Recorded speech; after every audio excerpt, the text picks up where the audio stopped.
Welcome to the Murfreesboro City Council meeting. It's January 30th. If you'll bow with me, I'll do the prayer and the pledge. Father, thank you for this day. Thank you for the chance that we get to be here tonight to represent the people in our city. Lord, we say a special prayer tonight for the victims of the airplane crashes in Washington. Lord, I pray for the 60 people who lost their life on the American Airlines. 64 people who lost their life on the American Airlines plane, and pray for the 3 people who lost their life in the helicopter. Lord, I pray for the emergency service providers who did their job and the things that they are going through and that they've seen, for the families who've lost family members. I pray for wisdom for our leaders. I pray for wisdom for those that are having to deal with this, that, Lord, that they can find a solution, that it doesn't happen again. Lord, thank you for the people who are here tonight. Thank you for our protectors who are here tonight, and thank you for the recruits that we have that are a blessing to this city. They're going to be a blessing to the residents. I pray that you watch over them, that you keep them, and Lord, that you protect them. In Jesus' name we pray. Amen. Amen. Beautiful. I pledge allegiance to the flag of the United States of America and to the republic for which it stands, one nation, under God, indivisible, with liberty and justice for all. All right, I think we have one ceremonial item tonight.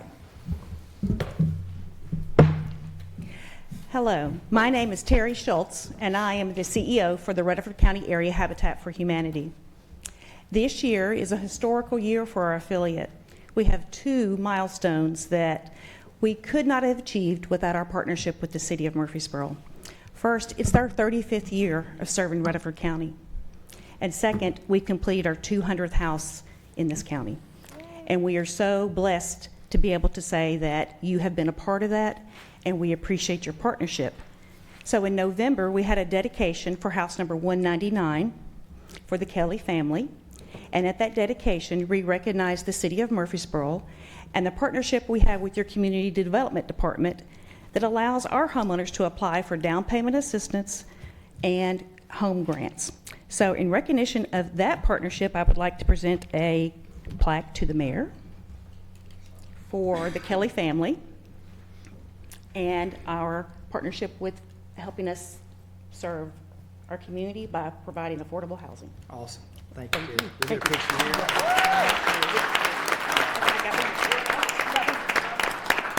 And Robert, thank you so much for your team, Community Development. We love you guys. You are awesome. We couldn't do what we do without them.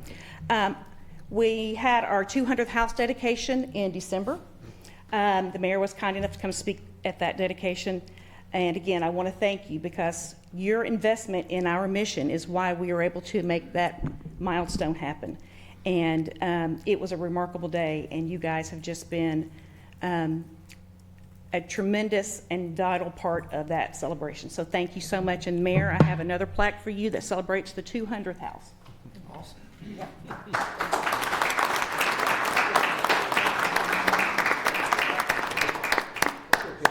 Okay. Come on, Terry. Yep. You got it. Here you go, Robert.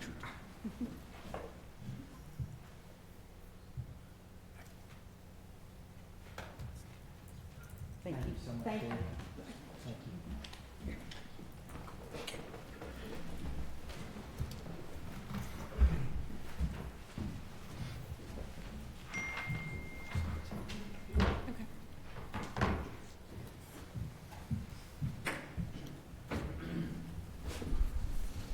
All right, let's move to our consent agenda. Oh, and actually, no, we have another extremely important recognition.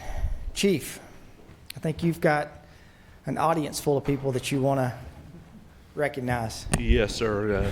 First of all, good evening, Mayor, members of the council. As we continue our hiring and bringing new people on board MPD, just wanted to introduce a new class of 22 individuals who have taken the calling to be a law enforcement officer for our city. Their class started this week. Some of us have been with us longer than that as part of our onboarding process, but definitely 22 of them that we're going to swear in officially tomorrow and get started in this career. So grateful for them, grateful for you all, and what you've done for our department. And I think that as we look to March, we're probably looking at getting close to being fully staffed. So Hey, that's. Yes, sir. I can't remember that we've said that in a long time. it's been a while. It's been a while. Yeah. All right. Both police and fire. Yeah, for police and fire. Yes, So, well, would y'all mind standing up so that way y'all can, we can get y'all on camera? Thank y'all for.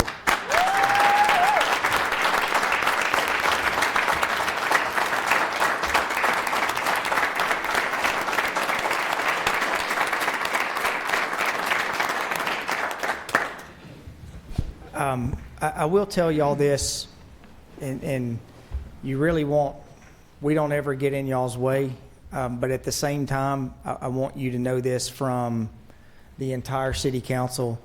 We will always have your back, and I hope your command staff will tell you that you can read stories all over the country about how some people are with their emergency service providers and police department, but I think you'll find here that we will support you at every point and every chance that we can. So thank y'all for being part of our Murfreesboro team.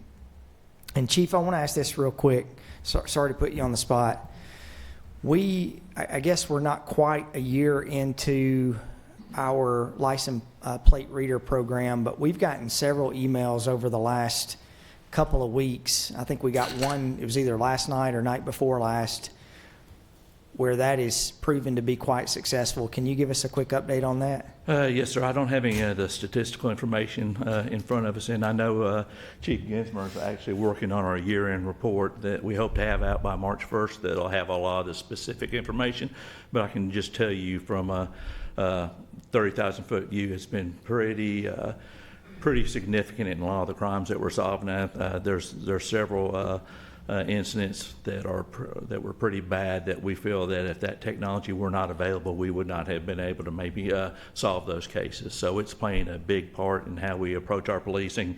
It's definitely helping with our investigative time, and it's something that's definitely, I think, that will pay dividends in the future.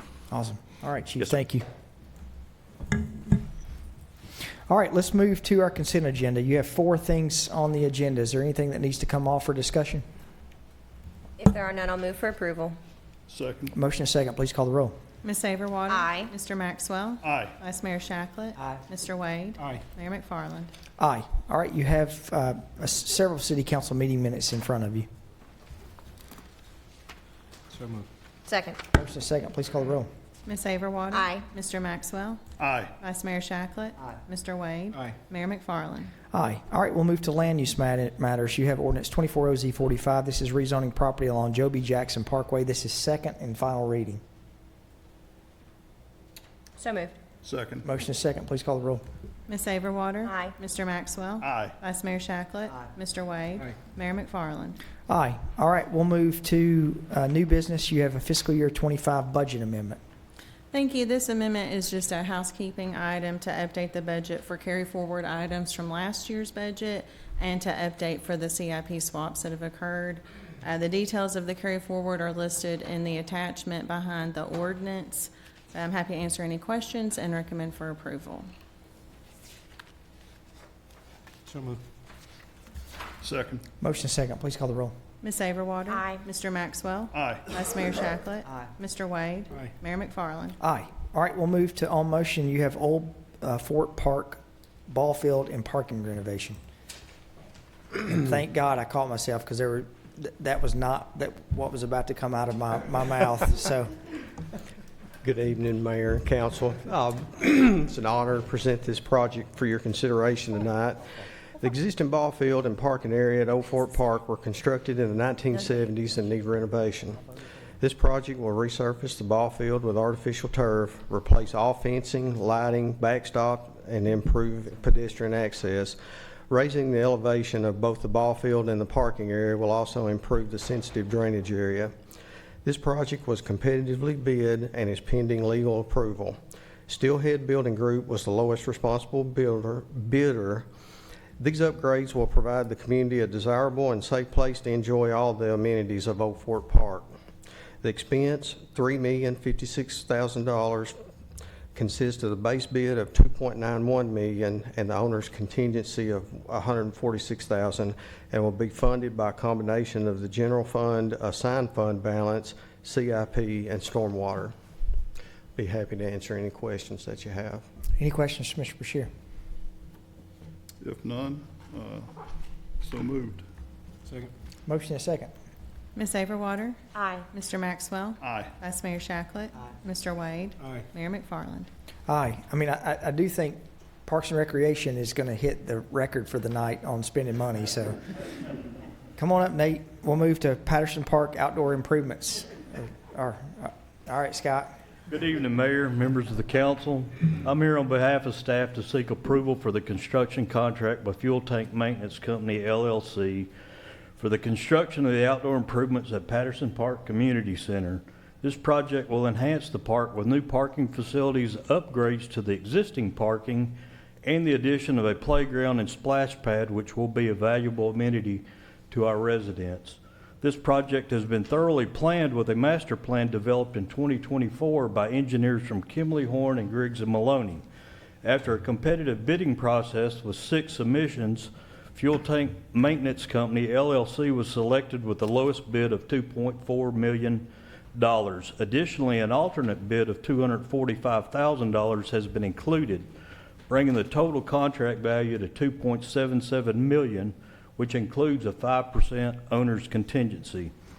In order to fully fund this project, we're also requesting the reallocation of $380,000 from the 2025 CIP funds allocated for Veterans Park. This project supports council priorities by enhancing the quality of life for our community and providing new recreational opportunities that will serve as an important amenity for residents. The funding will come from the general fund as well as the reallocation of CIP funds. Staff recommends approval for the contract with Fuel Tank Maintenance Company, LLC, and the reallocation of funds pending legal review. I thank you for your time tonight and can answer any questions that you may have. Any questions? This would be a good amenity for Patterson Park. Yep. So moved. Second. Motion and second. Please call the roll. Ms. Overwater? Aye. Mr. Maxwell? Aye. Vice Mayor Shacklet? Mr. Wade? Aye. Mayor McFarland? Aye. All right, we'll move to Veterans Park construction contract. I feel like we need to have like some kind of music or like confetti blowing off or There you something go. on this. I thank you again, Mayor, Council. I'm here on behalf of staff to seek approval for the construction contract with Moody Excavating LLC for the construction of Veterans Park. This park, designed by Gresham Smith, is located off of Veterans Parkway near the 840 interchange. It will offer a primary entrance leading to a park with access to a playground with sports courts, both paved and stone trails, and 4 pavilions. Additionally, there will be a secondary parking lot connecting to the Cloister subdivision for better access. After a competitive bidding process, Moody Excavating was selected as the lowest bidder with a total contract value of $16.35 million, which includes the base bid and an alternate bid for additional work, as well as a 5% owner's contingency.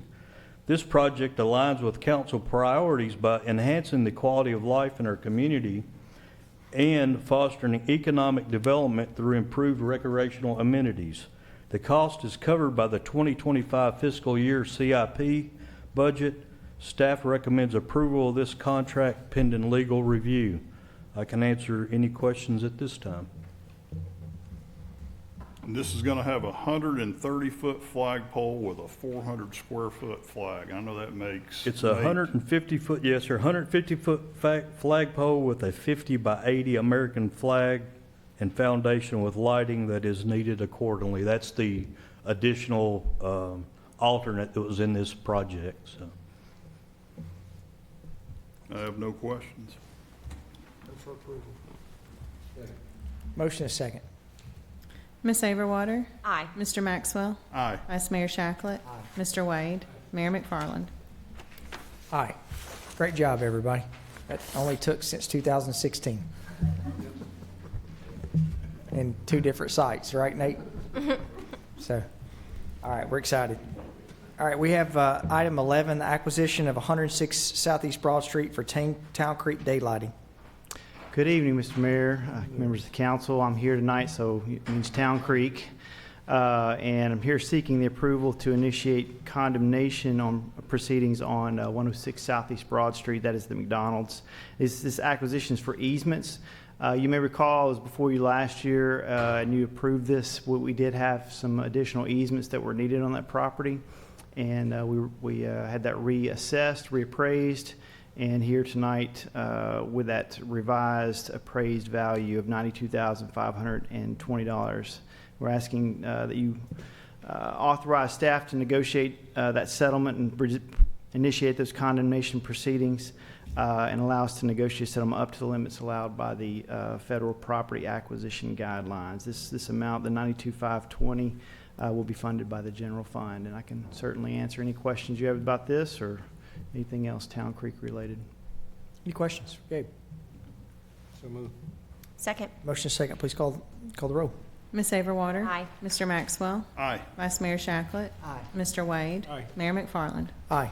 All right, we'll move to contract with Oregon State to develop youth permaculture curriculum. Good evening, Mayor and Council. I am here seeking approval for to enter into a contract with Oregon State to develop youth permaculture curriculum.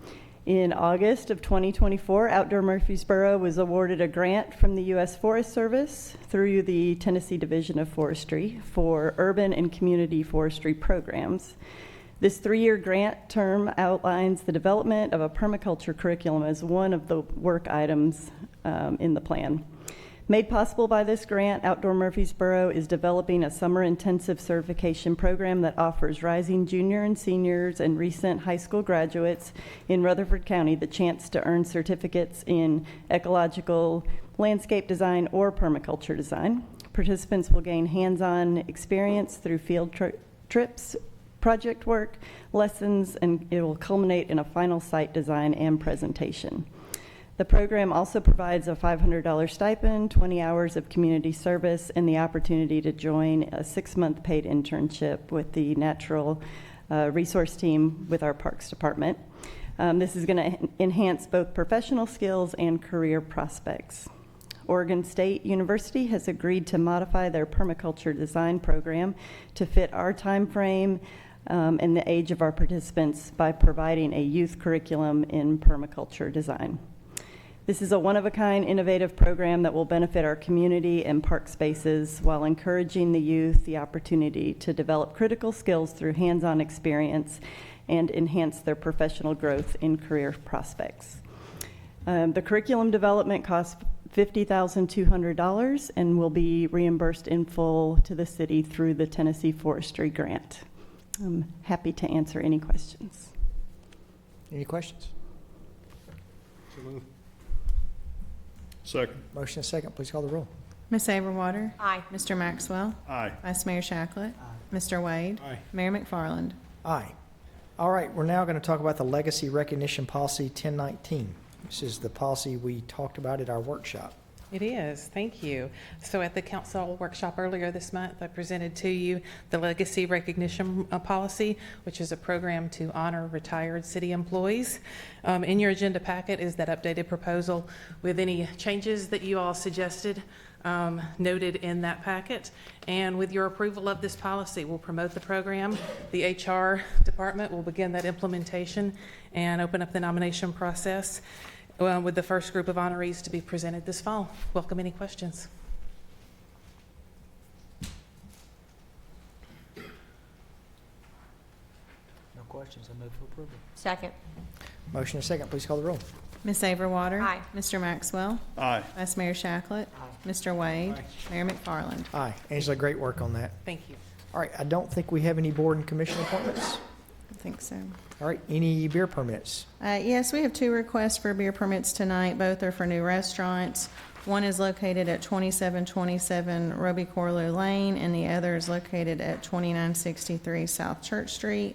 Both applicants have met our requirements, and we recommend for approval pending final building and codes inspections. So moved. Second. Motion is second. Please call the roll. Ms. Overwater. Aye. Mr. Maxwell. Aye. Vice Mayor Shacklet. Mr. Wade. Mayor McFarland. Aye. Any statements to be paid? Yes, you have one statement laying there tonight for payment to the Rutherford County Circuit Clerk. So moved. Motion and second, please call the roll. Ms. Overwater. Aye. Mr. Maxwell. Aye. Vice Mayor Shacklet. Mr. Wade. Mayor McFarland. Aye. Any other business from staff members? I've got one item on other business for council. Does anybody else have anything? Darren and council members, if we can have this discussion before our workshop, but would like to ask our administrative team to work on this.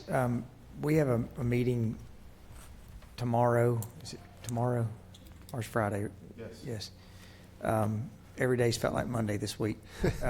We're meeting with the Rutherford County School. We're meeting with Director Sullivan, Chairman Maxwell, or Chairwoman Maxwell, and then Darren's coming, and we're going to talk about Rutherford County School projects inside the corporate boundary of Murfreesboro. But while we were getting into a lot of this and the discussions that have happened since September of last year, Darren's worked really hard the last 2 days on having lots of conversations with planning and building and codes. There are a couple things that would like to ask and get your opinion to refer back to maybe come to us at a February workshop or even a council meeting to vote for a change. But the way it is right now, and this didn't make sense when we did not Scales Elementary, but when we did Salem, it popped out at me. Every school that's inside the city of Murfreesboro, and when I say every school, that's not just Rutherford County schools, that's our city schools, that's private schools, they all are zoned residential, RS-15, and then they operate under a special use permit, which means that anything that goes for any addition, anything to a site plan, that has to go to BZA. Sometimes when it goes to BZA, sometimes it goes to Planning Commission after that, some depending upon administrative approval, and sometimes it doesn't. I think it would be a great idea for us to talk about having a educational use zoning inside the city of Murfreesboro, that we would rezone these properties. They're not residential. And that way, if a project goes through, it goes through the same process of coming to the Planning Commission directly as opposed to going to the Board of Zoning Appeals. This has nothing to do with the Board of Zoning Appeals and the job that they do. What this has to do is being consistent that we have a governmental zoning. I'm pretty sure that like the building we're in right now is a government zone, and making it consistent that those facilities are not considered residential, but they would go through a specific educational zone that our planning staff would delineate. Here's what's acceptable in an educational use zoning. And then we would know properties that are in our city, what's zoned educational, not what's zoned by special use permit. So that's one. Does anybody have any discussion on that? At least to let our staff come back with some recommendations of what we can discuss. That include maybe pre-K as well. Yeah, the pre-K building we have on Cason Lane, that was the daycare. I think a daycare is an exception. And I just don't see Sam, but I think a daycare is zoned commercial, like commercial fringe or commercial highway. But that, Nate, you don't have to. I mean, that'd be something that they can talk about. But I think that daycares are under a separate guideline as opposed to educational use. The second thing, and this really goes back to a lot of discussions that we've had on irrigation inside the city. It probably could be argued that large sites, like, for example, I go past Siegel High School every single day, and Siegel High School is not irrigated. Unless I've missed something, the fields are not irrigated. I never see the irrigation going off. It would be great to have a discussion, and when I say what's fair for one is fair for all, not just county schools. This would be county schools, city schools, private schools. We make irrigation optional. If the county doesn't want to do it, and they have dead plants and they have to go through and replace those dead plants, then that's totally up to them. I know schools that I've worked with and built structures, they probably would not want to remove their irrigation. They would want to keep their irrigation. But if we make it optional for schools only, not for other people, but for schools, that irrigation would be an option. That would be a discussion that the council could have.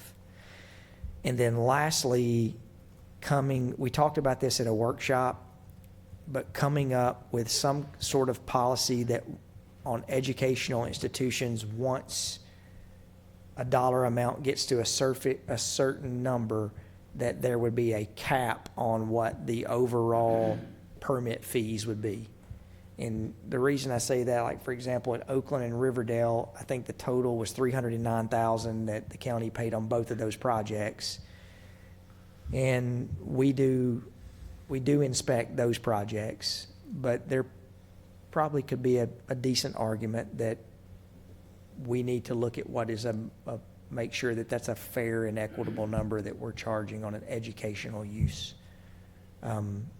Small projects, the fees are minimal. I think the total amount since 2015, the number was $509,000 that has been paid over the last roughly 10 years.